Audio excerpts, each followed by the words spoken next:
समाचारों के इस भाग के प्रायोजक हैं खेमचंद पहलवान, पूर्व सदस्य उत्तर प्रदेश कांग्रेस कमेटी व अध्यक्ष गांधी मार्ग व्यापार संघ मेरठ। नमस्ते, आप देख रहे हैं एमडी न्यूज। एमडी न्यूज के मेरे दर्शन बुलेटिन में आप सभी का स्वागत है। आज के बुलेटिन के साथ मैं हूं निशा। तो जुड़े रहे मेरे दर्शन के साथ, देखते रहे मेरे दर्शन। सबसे पहले नजर डालते हैं आज की हेडलाइंस पर, जिसके प्रायोजक हैं zoom digital movie world. Uttar Pradesh के मुख्यमंत्री योगी आदित्यनाथ का मेरठ में रोड शो। भारी संख्या में निकला रोड शो। पुलिस की मौजूदगी में रोड शो। जय श्री राम के नारों से गुजा मेरठ। महिलाओं के बच्चों ने पुष्प वर्षा करके किया मुख्यमंत्री का स्वागत। भाजपा प्रत्याशी अरुण गोविल भी रहे मौजूद। मेरठ में बहुजन समाज पार्टी की अध्यक्ष मायावती ने चुनावी जनसभा को संबोधित किया। उन्होंने जहां भाजपा, कांग्रेस और सपा पर निशाना साधा, वहीं यही भी कहा कि सत्ता में आते हैं तो पश्चिमी यूपी को अलग राज्य बनाएंगे। हाई कोर्ट की बेंच पश्चिमी यूपी में स्थापित होगी। उन्होंने कहा कि जुमलेबाजी के चक्कर में न आएं। बीजेपी का नाटक, जुमलेबाजी और गारंटी काम आने वाली नहीं है। मेरठ हापुड़ लोकसभा सीट से बसपा प्रत्याशी के समर्थन में जनसभा करने पहुंची बसपा सुप्रीमो और पूर्व मुख्यमंत्री मायावती ने बीजेपी पर बड़ा सियासी हमला बोला। कहा कि इन लोगों ने सरकारी जांच एजेंसियों का राजनीतिकरण तक कर दिया है। बसपा सुप्रीमो ने कहा कि हम अपने बलबूते चुनाव लड़ रहे हैं। आज बागपत लोकसभा क्षेत्र में अखिलेश यादव की रैली बनी जंग का अखाड़ा। समाजवादी पार्टी व कांग्रेस पार्टी के कार्यकर्ताओं में हुआ आपस में झगड़ा। अखिलेश यादव के मंच पर कांग्रेस के नेताओं को नहीं मिली बैठने की जगह, जिससे नाराज होकर कांग्रेस पार्टी के कार्यकर्ताओं ने छोड़ी रैली। समाजवादी पार्टी व कांग्रेस पार्टी के कार्यकर्ताओं में झगड़ा देखकर पदाधिकारी ने मामले को शांत करने की कोशिश की, लेकिन कांग्रेस पार्टी के सभी कार्यकर्ता रैली को छोड़कर वहां से चले गए। आज उत्तर प्रदेश के 3 मुख्यमंत्री, वर्तमान व पूर्व मुख्यमंत्री पहुंचे मेरठ, जहां जनता को किया मतदान के लिए जागरूक।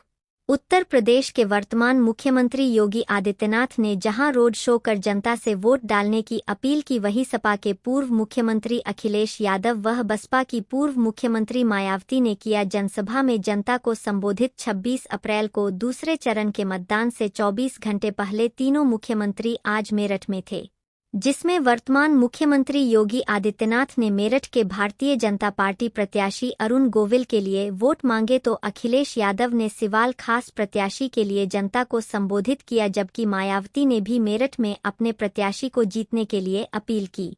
मेरठ हापुड़ लोकसभा सीट से बसपा प्रत्याशी के समर्थन में जनसभा करने पहुंची बसपा सुप्रीमो और पूर्व मुख्यमंत्री मायावती ने बीजेपी पर बड़ा सियासी हमला बोला। कहा कि इन लोगों ने सरकारी जांच एजेंसियों का राजनीतिकरण तक कर दिया है। बसपा सुप्रीमो ने कहा कि हम अपने बलबूते चुनाव लड़ रहे हैं। बीएसपी ने सर्वसमाज को टिकट दिए हैं। पहले कई बार पार्टी ने मेरठ में मुस्लिम समाज से प्रत्याशी उतारे थे। इस बार बदलाव करते हुए ब्राह्मण समाज से प्रत्याशी दिया है। उन्होंने जनसभा में उमड़ी भीड़ से कहा कि इस बार आपको इनका साथ देना है। बोलीं बीएसपी ने सर्वसमाज के लोगों को भागीदारी देने का काम किया है। कहा कि बीजेपी न जीते, इसलिए हमने त्यागी समाज से इस बार मजबूत उम्मीदवार को खड़ा किया है। जनसभा में पहुंचे लोगों को देखकर लगता है कि इस बार बेहतर रिजल्ट आएंगे।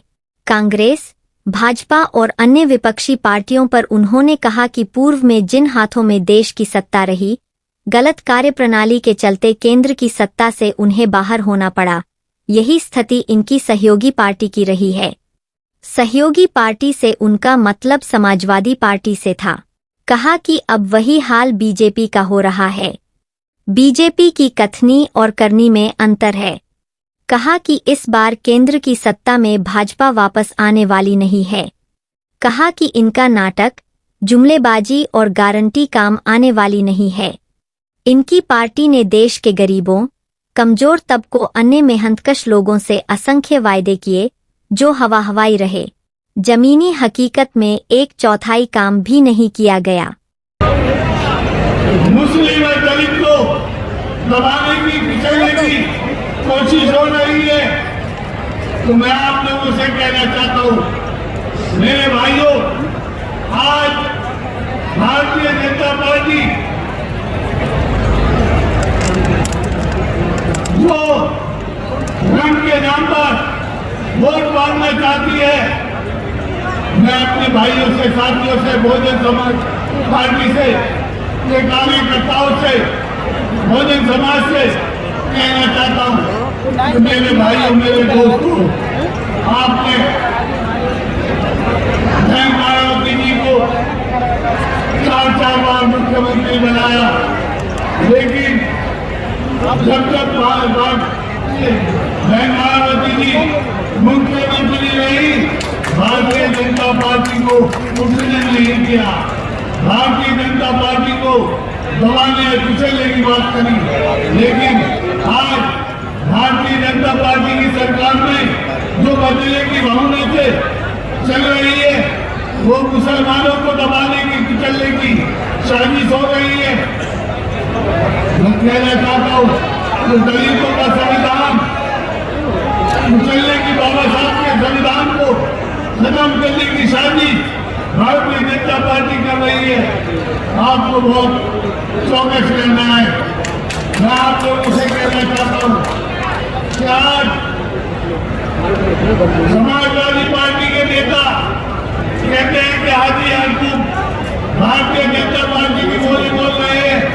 मैं कहना चाहता हूँ समाजवादी पार्टी के नेता से कि आप RSS की रीढ़ की हड्डी हो, आप RSS के आदमी हो, क्योंकि आप मुसलमानों के दम पर, मुसलमानों के कोशिश से समाजवादी पार्टी का नाम चला रहे हो, लेकिन मुसलमानों को ही बेवकूफ समझकर आप सत्ता में आए थे। सत्ता में आने के बाद आपने जो सरकार में फैसले लिए, वो आज करोड़ों लोग बेरोजगार हैं।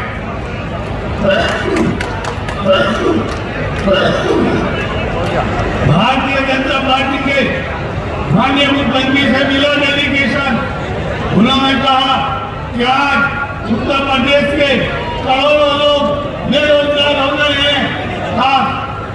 काफी बुरा प्रभाव पड़ा है, जिससे यहाँ विशेषकर छोटे एवं मध्यम वर्गीय व्यापारी वर्ग भी काफी ज्यादा दुखी व परेशान है। और अब केंद्र में पूर्व की रही सरकारों की तरह ही वर्तमान भाजपा सरकार में भी यहाँ पूरे देश में गरीबी, बेरोजगारी एवं महंगाई आदि भी लगातार काफी ज्यादा बढ़ रही है।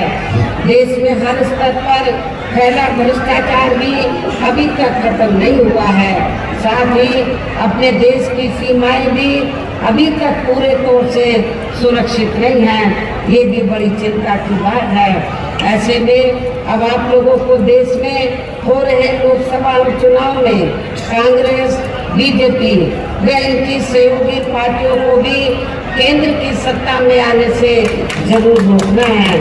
जिनकी गलत नीतियों व गलत कार्य प्रणाली आदि को आप लोग काफी हद तक आजमा भी चुके हैं।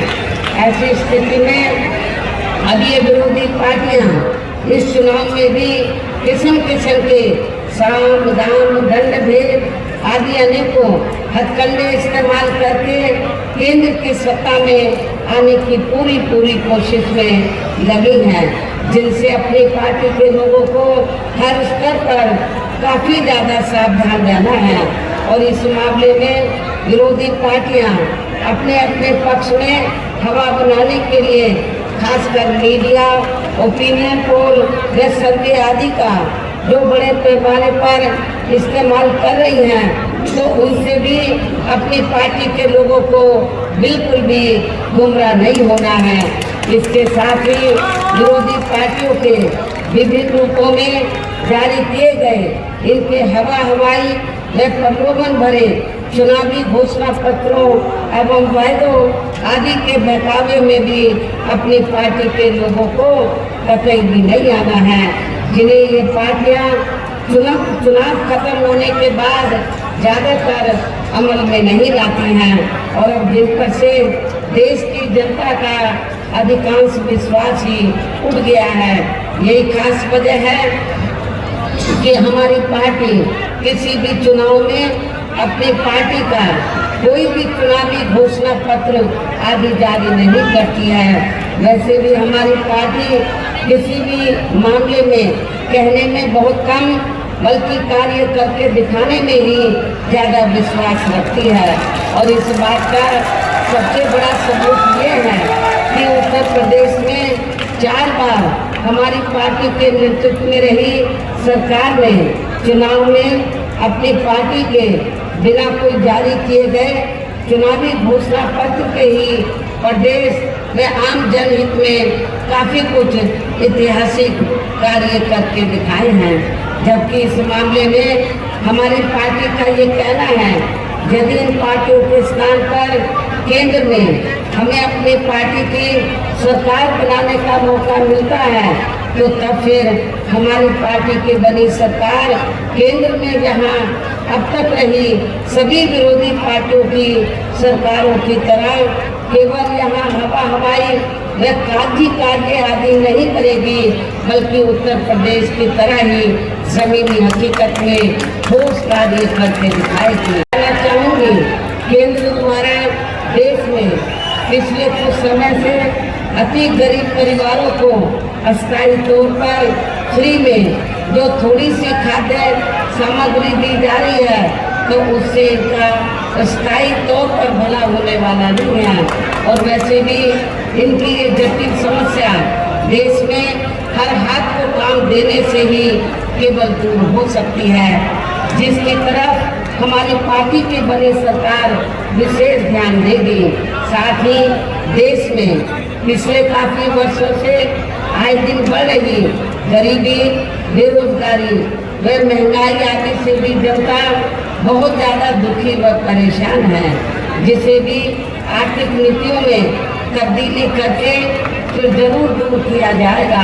हिंदुत्व की भी आड़ में, धर्म की भी आड़ में पिछले कुछ वर्षों से खासकर मुस्लिम समाज के लोगों का द्वेष की भावना से जो इनका काफ़ी ज़्यादा शोषण व उत्पीड़न आदि किया जा रहा है तो उसे भी फिर जरूर रोका जाएगा। और ये सब हमने अपनी यूपी की नई सरकार में करके भी दिखाया है। इसके अलावा हमने यूपी में सर्व समाज में से गरीब एवं बेरोजगार लोगों को बेरोजगारी भत्ता आदि न देकर उन्हें बड़ी तादाद में रोटी रोजी के साधन भी उपलब्ध कराए हैं, जो अब ये कार्य भी अधिकांश ठल्ले ही पड़े हैं, जिनको फिर सरकार बनने पर प्राथमिकता दी जाएगी। कहने का तात्पर्य ये है कि देश में इस समय हो रहे लोकसभा चुनाव में विरोधी पार्टियों के जारी किए गए उनके हवा हवाई व प्रलोभन भरे चुनावी घोषणा पत्रों आदि के बहकावे में अब यह खासकर देश के अति गरीबों, मजदूरों, बेरोजगारों एवं अन्य मेहनतकश लोगों को बिल्कुल भी नहीं आना है। और अब इन्हें ऐसी सभी विरोधी पार्टियों को हर हालत में केंद्र की सत्ता में आने से जरूर रोकना है, जिनकी कथनी व करनी में काफ़ी अंतर रहा है तथा जिन्हें ये लोग बरसों से काफ़ी आजमा भी चुके हैं। ऐसे में मेरा यही कहना है कि आप लोगों को अपने खुद के व अपने प्रदेश एवं देश के भी हित में अपने वोटों को यहाँ कांग्रेस, बीजेपी व अन्य विरोधी पार्टियों को न देकर केवल यहाँ अपनी एकमात्र हितैषी पार्टी बहुजन समाज पार्टी को ही देना है, जो ये पार्टी